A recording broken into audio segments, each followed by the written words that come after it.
Hi. You guys need to buckle your seatbelts because I love virtual reality so much that I'm going to fit 4 hours of content into the next 20 minutes, okay? So we're gonna get going. But first of all, I want to baseline reality because my philosophy about creativity is that you need to deeply understand the rules before you break them, okay? And so we started a company, my wife, Kelly Fitzsimmons, and Brad Lichtenstein started a company called Custom Reality Services to create virtual reality content. So we need to understand reality, right? So fortunately, reality is objective. Everything that you see is real because your eye is like a camera. It turns out this isn't true at all. It would be nice to think that if we see it, it's true, but that is patently false. A huge part of our brain is dedicated to taking that input from our eyes and interpreting it and putting it together in a way that we think is reality. So vision is actually a constructed reality, right? We all see a white triangle very clearly, but is that an objective reality? That's not. This is an optical illusion. And this is there are a lot of exciting examples of this where you can look at it once you see it, you can't unsee it, and that's because our brain has made that interpretation and those pathways are there and we are fooled. Now, virtual reality is a cognitive illusion, right? So this is a combination of different senses being involved in this conspiracy in our mind to fool ourselves into believing what reality is. So we're seeing this a lot now. 2016, in case you haven't heard, is the year of VR. This is the future. This is the beginning of this amazing thing. And that's absolutely not true, okay? Ignoring the fact that in the 1990s, they made a pretty good run at virtual reality. And even back in the 60s, they made a good run at it. The problem then was that computing power wasn't powerful enough to deliver compelling images to your head in a way that didn't involve a lot of lag and make you throw up. And so now they have solved a lot of that problem just through brute force computing technologies, and now they're doing sophisticated things with software to help alleviate those issues. But the way I look at it is virtual reality is not at all real. What's happening now is there's a hockey stick curve in the evolution of VR, and we're going through a massive leap forward in the resolution of virtual reality. This is very early virtual reality technology. People used to open these things up, and there would be words in there that were like code, and then you would read the code with your eyes, so it was sort of a visual experience. And then the virtual reality would be made inside of your brain. And they used to call this theater of the mind, right? Then this new technology came out that involved your auditory senses. So now, instead of you having to decode this stuff manually, sound was coming into your ears and creating these the green lantern, I mean, just like amazing stories going on inside of your head. Then they figured out a way to stimulate both your visual senses and your auditory senses. So this was kind of mind-boggling. And you could really get sucked into the stories that were coming out of this thing and feel like you were friends with these people or that you understood what these people were going through. Fascinating. Then, more recently, they took the visual and auditory stimulation and created an interactive element. So now you can touch this thing and you can type in, remember that early code from the books? You could type this code into this thing, and then other people would type the code back. So you have this visual sensation and this auditory sensation, and then this code is coming back and forth to you. You really have to try it. It's fascinating. But this is a virtual reality. If you're sitting in the Department of Motor Vehicles and you're like 20 people down the list and you open up Facebook or Twitter, after a couple of minutes, that's where you are. You're not seeing or hearing the stuff that's going on around you. That is virtual reality. And it's low resolution, but it's virtual reality. So here is the current state of virtual reality. Everybody has probably seen these. It's called an HMD, head-mounted display. Oculus Rift was first to market. They created a Kickstarter in 2012 and went to raise, I think, $250,000, ended up raising almost $3 million in their Kickstarter. And then the first developer kit came out, and that's the one that I got, and I saw this, and I said, okay, this changes absolutely everything. And so I started experimenting with filmmaking, and because that was my background, I was like, how can we incorporate filmmaking into this new technology? Because everyone was focusing on the game angle of it, which is low-hanging fruit and awesome and amazing, where you create the whole CG environment. But I like the intimate connection you get because you can recognize people in a visual, a video, or film image.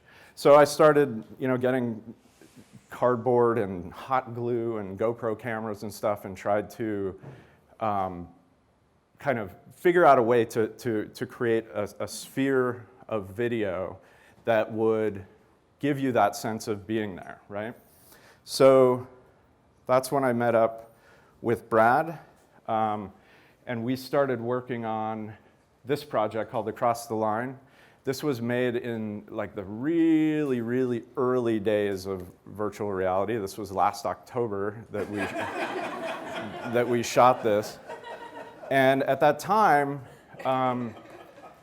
there was no real editing workflow. There was no real camera system. There were no real camera systems available to help you shoot this. Our early tests were done with some of those either wooden or hot glue and foam core camera rigs, and then we ended up using a 3D printed rig to shoot this.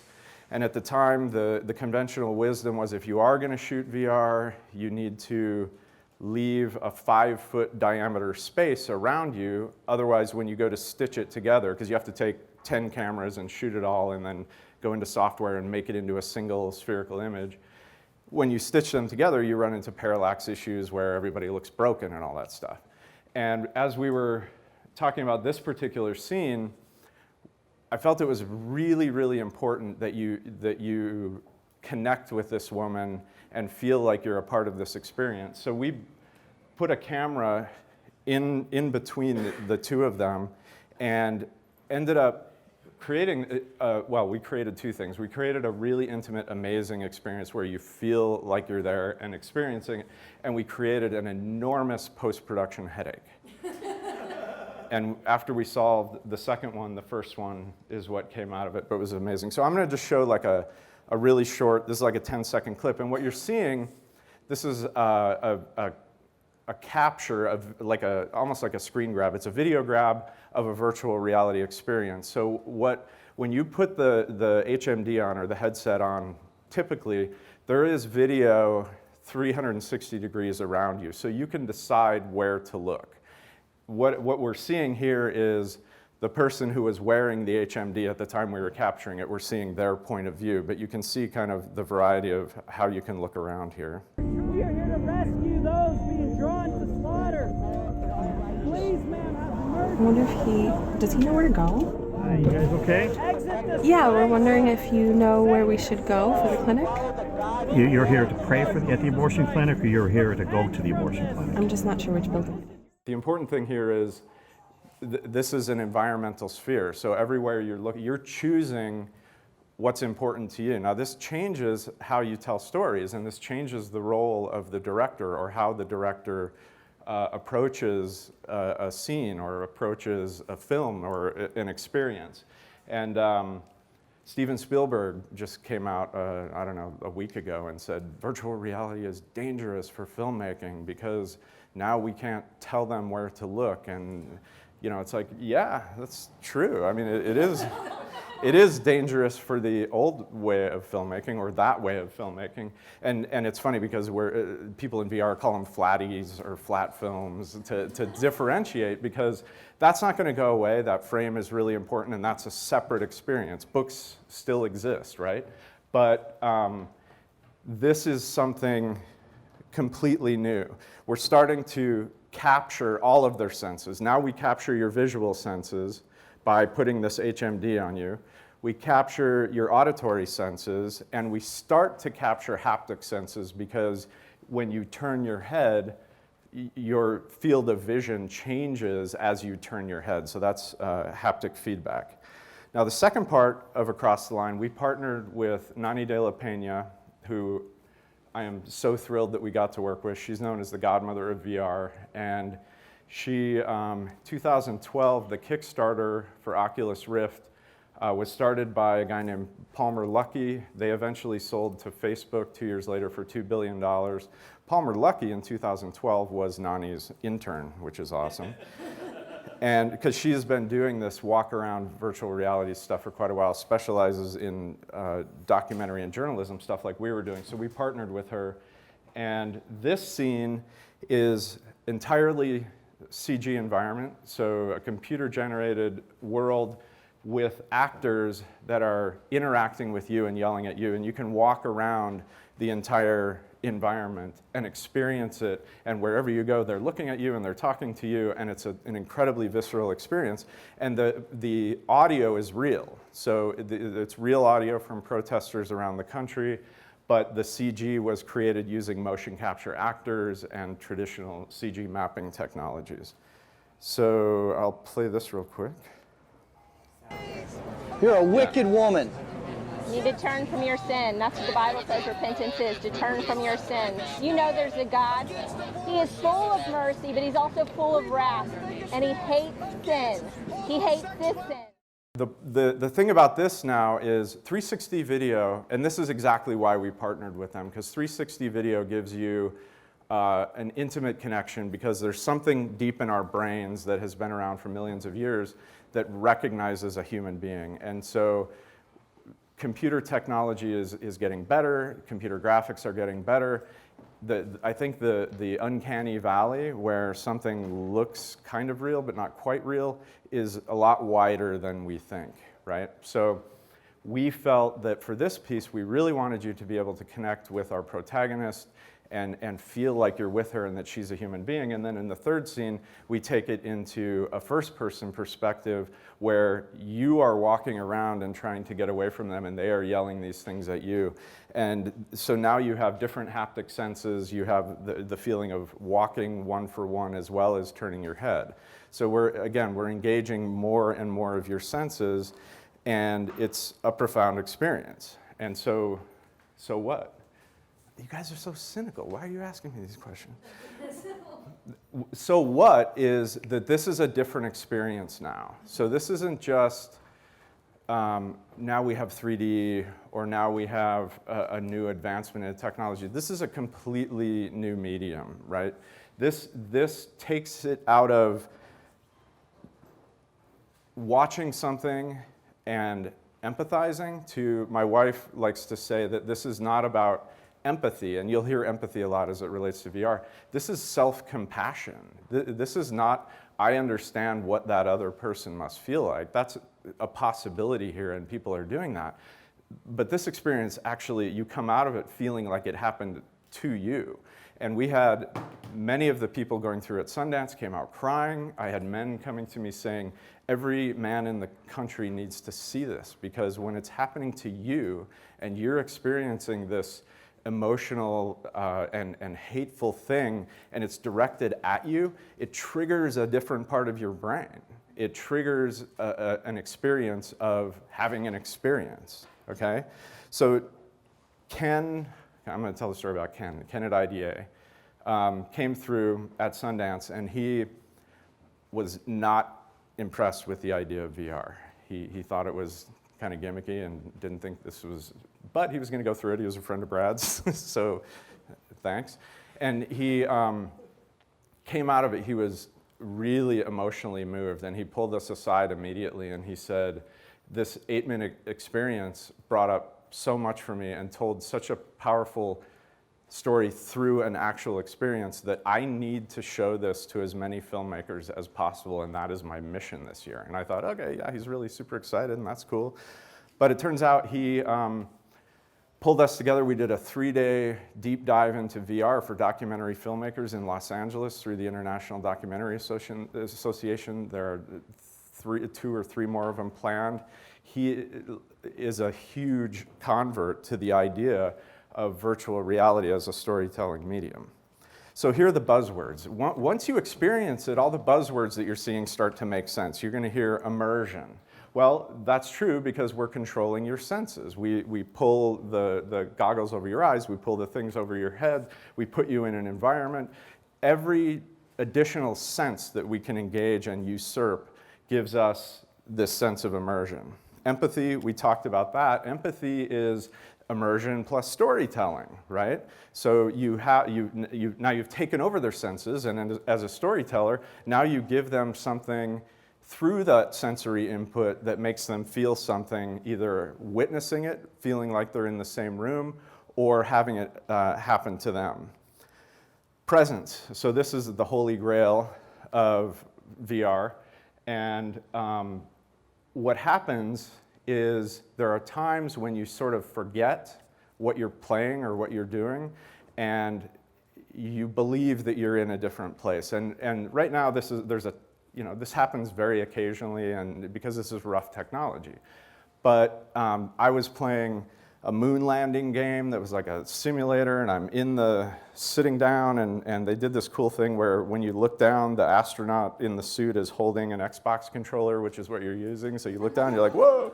And I was in there for like an hour trying to land this stupid thing, and I looked up, and the edge of the crater is there, and the Earth is coming up, and the thing started to tip, and I went, whoa! And I completely believed I was there for that moment. And it only lasted for a moment, but it was a profound experience. The best part about all of this is that this is where we are now, right? People, you're going to see all kinds of stories about how this is never going to catch on. Who's going to wear those darky things on their faces? Well, who's going to walk around with a cell phone that looks like that?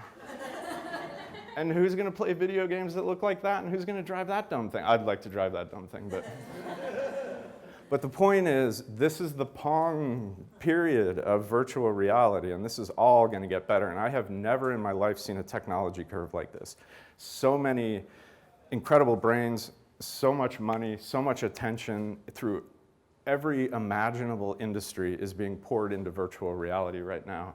And this is super exciting. So what now? And this is going to be a problem. They're going to have to body check me because I'm going to talk for like 3 hours now. So you might want to get a drink or go to the bathroom. As filmmakers, we get to write the new rules for storytelling.